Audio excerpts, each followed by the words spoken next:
Hello and welcome to Goat Power News. I'm your host, Brooke Wagner, and we're here talking to Dr. Brian Ans Patrick, who is the author of Zombology, Zombies and the Decline of the West and Guns. Thank you, Welcome. Brooke. Thank you very much for having me on. Well, let's get started, Dr. Patrick. I'm going to read a quote from Zombology that I think goes to the heart of your new book, and I'm going to ask you to comment on it. Please do. At the very least, the zombie adds some much-needed psychic contrast to the cold, to the gray, and to the unending. It also provides a face, albeit necrotic, to the seemingly impersonal sociological forces that undermine the West. For in a near-perfect correspondence with the zombie, the West itself appears to be necrotic in a galloping way. Both need brains to ease the pain. Can you explain that a little? Gladly. If you follow current media, the crisis is that the West is in trouble, Western culture. People are worried. They're worried about decline of the future. They're worried about the future for their children. They're worried about educational systems. They're worried about institutions, government. You see it in the opinion polls. You see it in the popular culture worries. You see it even in just general fears of civil disorder. There's a great deal of anxiety. And in this time, the zombie has become a very powerful cultural force because it speaks to this anxiety. Thank you. So what's all this about easing the pain? Is Western culture in pain? Very much so. People are alarmed. I'm in the education business. I talk to students. I talk to students all the time. And I ask them questions like, what are you going to do when you grow up? Which is next month when you graduate. They have no idea. They don't think they're going to have a good life. They see poverty, they see economic decline, they see American decline, and they distract themselves through a lot of meaningless entertainments and so on. They need to ease their pain. They're worried, and they turn to media and so on to do this. But it's a very, again, it's a high anxiety situation. They lost a sense of direction. They lost a sense of power. They lost a sense of meaning. You premise the book on the existence of a sort of a shared collective mass of symbols and ideas that are general to humanity, or at least to cultures. Please explain the meaning of the term collective unconscious. The psychologist Carl Jung formulated this theory of the collective unconscious. And I'm a professor. I do research in propaganda and so on. There are a large shared mass of beliefs and so on. Now, I'm trying to talk rationally about what's essentially an irrational system here. Mm-hmm. But we have symbols that we live inside our head, our psychology, our spirits work in. We dream in these symbols. And we have, they used to be religious in Western culture and so on. People thought God was in his heavens, God the Father symbol, Mother Mary, Mother symbol, so forth. There are all these symbols that kind of kept us going, kept our a sense of unity, a feeling of goodness, and so on. And essentially, we've lost this kind of stuff. Nowadays, we have, modern kids have werewolves. My students call them werewolves. Vampires. They have zombies.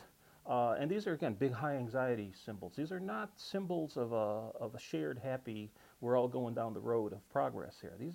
This is a high alarm state as far as the culture goes. Well, those questions seem central to the book. Are zombies real, or are they fictional? Parallel here. You may as well ask if religion is fictional. Aside from the supernatural content and all this theology, religion is anything but fictional.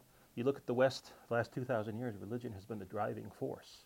You see cathedrals, civilizations, you see art, you see music, you see Mozart's Requiem, you see social movements that are all essentially prefaced on religion. The United States itself was founded by Protestant religious movements who believed in voluntary association and realizing the kingdom of heaven on earth. So religion's not fiction, zombies are not fiction. Zombies are a huge modern undertaking. Wall Street Journal estimates something like a $5 billion contribution to the U.S. economy from zombie-related endeavors and so on. Mm-hmm. Zombie games, zombie movies. There are hundreds of zombie movies, hundreds of zombie literary books. It's sort of an eruption in the popular culture, in the mass collective unconsciousness. So it's very real. Well, one of your chapters deals with the idea of Western decline, specifically the decline or decay of Western civilization.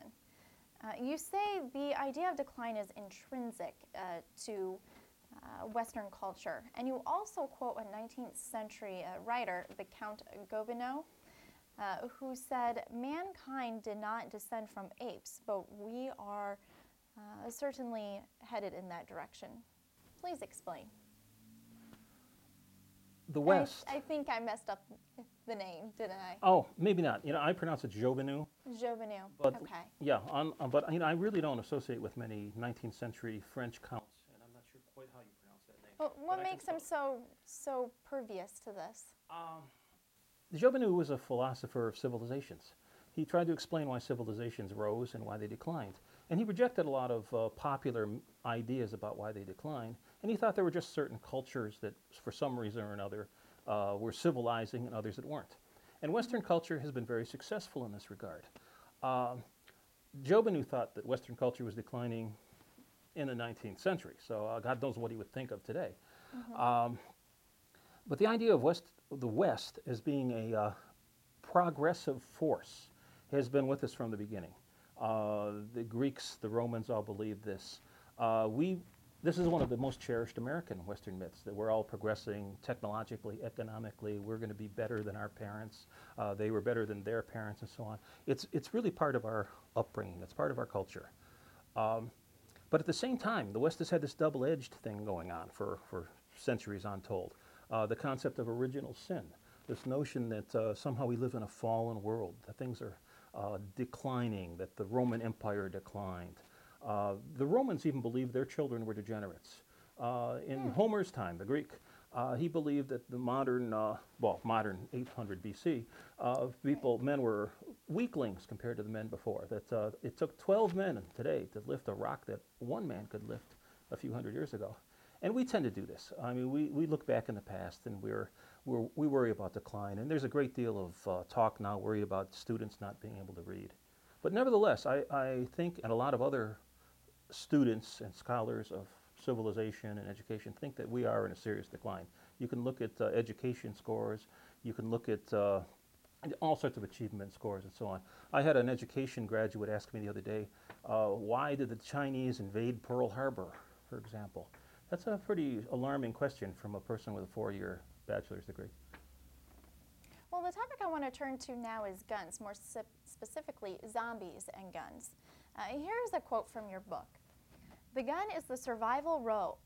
In the survival role is a central message of hundreds of zombie films and games. It's a principal instrument of human salvation. The gun remains the best personal answer to the question of zombies and is clearly the popular and sensible choice." Could you please explain that a little bit further? As you know, as we've talked before, one of my research interests is American gun culture. I've looked at how it mobilized. I looked how it reproduces itself, how its media, and so on. And I think I've realized that looking at the zombie films is they very much reflect this process of mobilization in American gun culture. If you look at any one of the hundreds of zombie movies, let's take, for example, The Walking Dead, the answer to the threat is always a personal weapon. And this is exactly what Americans are doing. They've been arming themselves in these concealed carry laws from state to state.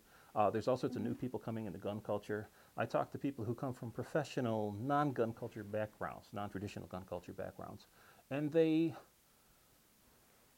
may make a rational decision, I'm going to arm myself to protect my family, so on. They actually take lessons on how to learn guns. They're very safety conscious. But the gun, to them, is a personal decision, a rational process to these set of virtually irrational fears. Actually, these fears, not all of them are all that irrational. They're afraid of crime. They're afraid of civic disorder. They're afraid of social unrest, and so forth. So the gun culture is, I think, very much pushed by this. And you also see a great deal in gun culture of products, zombie-style products. There's Zombie Max ammunition. There's Zombie Slayer pistols. There are zombie-style shoots you can go to for weekends with assault weapons and so on. So it's a very powerful force. Well, you speak on fears. What are some of the other fears, anxieties, and frightening aspects of modern society that are represented by the zombie motif? My book treats a number of these fears in a bunch of chapters, segments. So I can't go into all of them here. But um, the zombie obviously represents things like overpopulation. I mean, we're worried about too many people.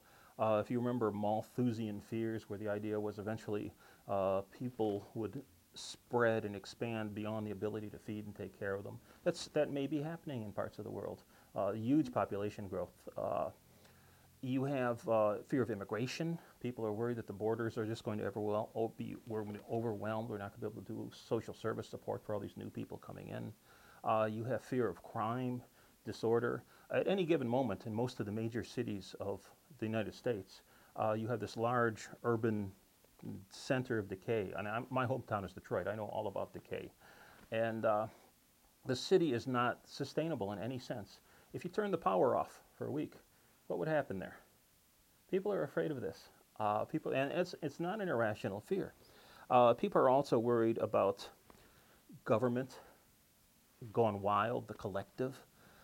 You notice a lot of the zombie films deal with, the problem is caused by the government experimenting or government collective style genetic engineering or something. The government goes wrong. They're all like that, just about.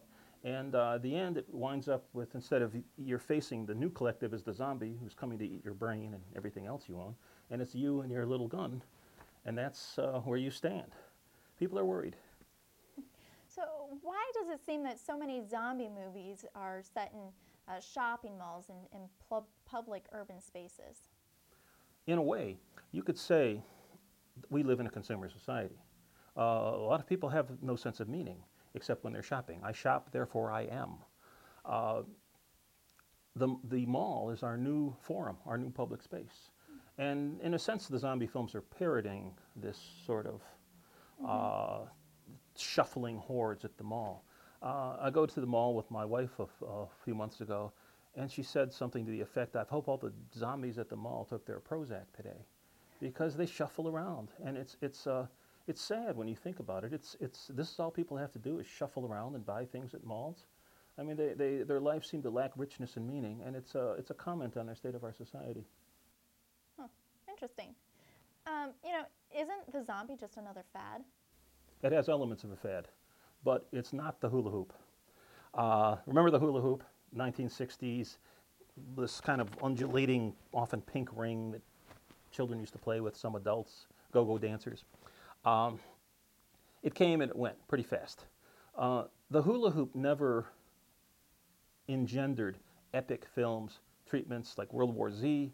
It never produced this giant body of literature. Again, the zombie canon, so to speak, is growing and growing and growing. It hasn't produced this level of fascination.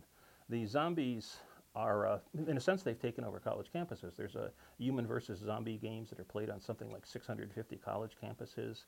You see people that are 21, 22 years old are reporting that this is the highest, the best thing they've done in their life, played this game, the most meaningful thing, which I think is, I'm glad they have their fun, but I think it's sad that a 22-year-old person says this is the most meaningful thing I've done, this wild game of tag, pretending to be a zombie. But the zombie stuff has spread, and it continues to spread. Since about 1968 with Romero's famous film, the zombie has spread throughout Western culture because it's this ravening, kind of a death's head symbol that's appropriate to the time. People are very, very worried, and the zombie is speaking to them. But also, it provides another outlet. Where in the West, I notice we tend to, when we worry about stuff, we tend to divert it into play activities and leisure activities. So we take these very serious anxieties about the future, about where we're going, and we divert them into this game of human versus zombies or 100 video games that we see. So we tend to do this. As Neil Postman said, we're amusing ourselves to death. Are there any other historical trends or events that resemble the zombie phenomenon? Several. Jung, quote Jung again, had what he called visionary rumors. A visionary rumor is a widely held mass delusion or vision that takes place in time of high anxiety. One that comes quickly to mind are Blessed Virgin Mary sightings. You start seeing a lot of these around World War I, which was a time of great anxiety in the West. You had communism taking over the world. You had mass killings going on, unheralded, unprecedented scales in Europe and so on. So the Blessed Virgin Mary appears to this little Bernadette in Lourdes and gives her directives from heaven and so on. It's an archetype. The Mary comes down and soothes, and Mary's always been popular among the population because she's the big mother, forgiving image. She's going to help us and so on. And you see Blessed Virgin Mary sightings all over the world. They're similar in that sense. In the 1950s, you have the UFO craze, big time. Again, post-World War II, you have the atomic age. You have people worried they're going to get blown to bits. They're worried the Russians are going to take over at any moment. Nuclear war, annihilation. You start seeing this sci-fi movie eruption where you have this whole modern era of sci-fi movies and aliens visiting us, and some of them are beneficent and some of them are maleficent. And you have UFOs. People everywhere start spotting UFOs. And they're another visionary rumor. Again, high anxiety. And the zombie is precisely that same kind of thing. It's a response to anxiety, great deal of anxiety.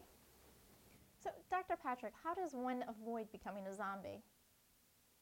That's the final chapter in my book, and I think I would like the reader to learn that on his own. Well, that's all the time we have for today. So stay tuned for Dr. Patrick's newest book, Zombology, Zombies and the Decline of the West and Guns. The print version by Arctos Media is available on Amazon, along with the digital version of the text. Dr. Patrick, it was a pleasure. Thank you for speaking with us today, and we hope that you will come back and see us again. Thank you very much, Brooke. For Goat Power News, I'm Brooke Wagner. Thank you.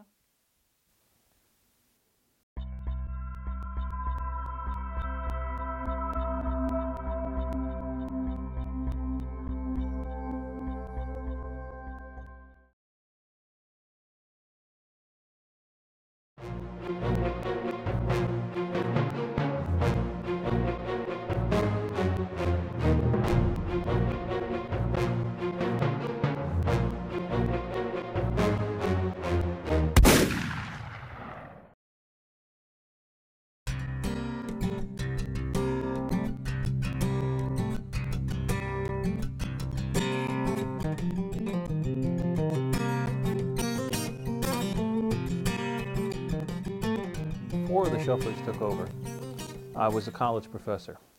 I taught in the Department of Communication back in the days when those things still meant something. Okay, I understand you wanted to meet about your independent study. No.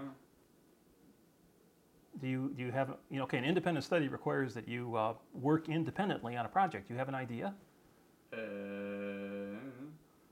Anything in your classes you want to learn more about? What do you like?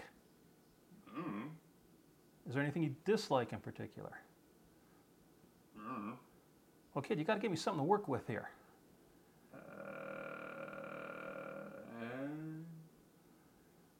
Come back and see me at the end of the week. There were some indications that things were going wrong, but I had no idea what was going to come in the near future. The goats are my watchdogs. They specialize in zombies, really. I mean, they let you know when something's going wrong. They make noise, they get a little odd, they even point in the right direction. Okay, these are a few handguns that I collected during the course of my many years of shooting. All of these are fine zombie calibers. I use them mainly for target, and always did. And I still maintain a good handgun and a knowledgeable shooter with some training is the best thing against zombies. Handguns are handy. They work. Then I have another item I want to show you. This is a Sturm Ruger came up with this a year or two ago.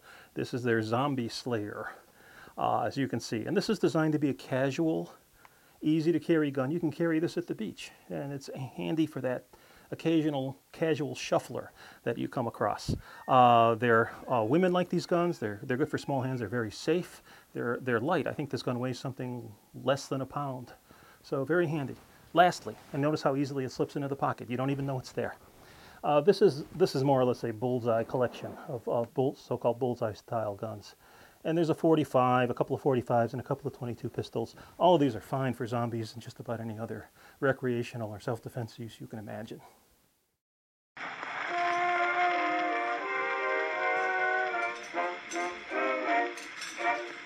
Some call this the best old world that nature could contrive. One thing sure, that none of us get out of it alive. Things go on year after year in much the same old style. Makes you sometimes wonder whether anything's worthwhile. No one knows just where the world is going to so fast. Life's one great conundrum which we all give up at last. All the dreaming, all the scheming since the days of yore seem to land us just precisely where... It used to be that the most important group I belonged to was the NRA.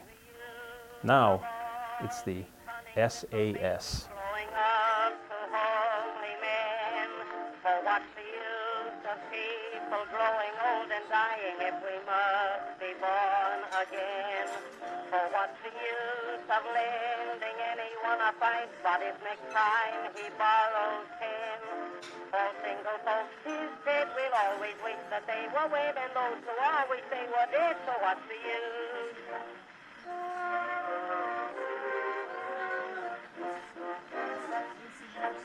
What's the use of drinking if you've always got a thirst? 20 drinks will make you far more thirsty than the first.